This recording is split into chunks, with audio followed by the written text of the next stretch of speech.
Okay, so for this first video, we are going to go over MDIs and how to use them. So here's an example. This is Pro Air or albuterol. When you first get the order from the doctor to give a MDI, you're gonna warm it up. So when you go, before you go to the patient room, you can warm it in between your hands. And this is something that you need to instruct the patient to do at home as well, because what it does is temperature affects the delivery of our medication. So we want to make sure the canister is warm. Okay, so you also need to instruct them to make sure that they are checking the expiration date on the individual canister. And right here, hard to see, is the meter dose that is left. So they should always be checking, just like if you are doing common canister at a hospital or a patient's individual nib, you should also check to make sure that there's doses left in there, because there will still be propellant, so it'll make the same sound. So warm canister, check the expiration date for the first time you are giving it, and check how many doses of medication that they have left. Okay, so we're gonna pretend that this is, I pulled this just out of the packet. It's a new MDI. So you warm the canister. Remember, you want to shake it. So that's going to mix up the propellant and the medication. You're going to take off the cap and you're going to prime it. So you hold it away from your face and instruct your patient to hold it away from your face and puff it 2 times. So it's primed. So now the propellant is mixed with the medication. You are going to use a spacer. So this is the one we have today, and put it in this end. It'll seal tightly. And you're going to shake it. I shake it more than 1 time. Okay, you're going to instruct the patient to breathe to the side. That way they're not collecting moisture on the mouthpiece.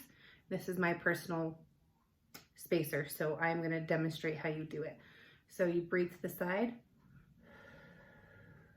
and then puff.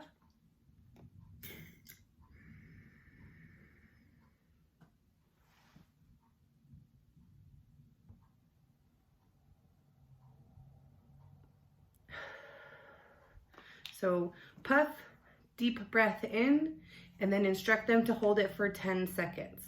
If they can't hold it for 10 seconds, just hold it as long as they can. And then you'll wait 30 seconds to a minute to do the next puff. Now, I had mentioned these valves. So this is the Philips Respironic. This is a pretty common spacer. You can see the valve here, and then you can see the valve on top, and it opens up here so that if they exhale back into the spacer, that medication isn't going to be washed away and the spacer itself is not going to be humid. Now, I had mentioned if you take a breath too fast, then it'll make a noise. So you don't want to hear that whistle. A lot of times patients will take that big breath and hear the whistle and they're like, oh, I did good because I made it make it music. No, we don't want to hear the music. So that's when you educate them. Try and slow down. Let's do it again, because then the medication is just hitting the back of your throat. Okay. So I have some other examples of spacers. This is another pretty common, this is an aero chamber, and this is also a valved spacer. So you can see that piece in here, the blue piece, is a valve. So this is another valved holding chamber. This one's pretty cool. So you have patients who, I'm not gonna carry that big old bulky thing with me in my pockets, or I don't want to put it in my purse. They have small travel ones. We put this, my husband and I like to go disc golfing, so we put this in our Frisbee bag. So there is a valved chamber there. Or this is kind of cool. We did have these at St. Anthony's. I got this from Children's Hospital. So this is what Marilyn would use to do her PFTs. So it's a little piece of cardboard, and it can be used as a spacer. If you don't remember how these are used when you're out there, there are directions on the back. So she was doing a PFT and she wanted to see if she has reactive airways. So right here is where you put the inhaler. And then the mouth goes right here. So it's a spacer because it doesn't have any valves, not an inhaler. So it's something else that can be folded down so it can be stuck in a purse. So something is better than nothing. I've seen people use toilet paper rolls, and that's something that if you want to practice all the steps at home with your PPD checkoffs, is using a empty toilet paper roll to practice your checkoffs. Something else. So we have kiddos. This is an example of a pediatric valve. You can see the valve in the mask. And then it just goes over their nose and their mouth. And this is just a little baby one. I just think these are cute. So this will help.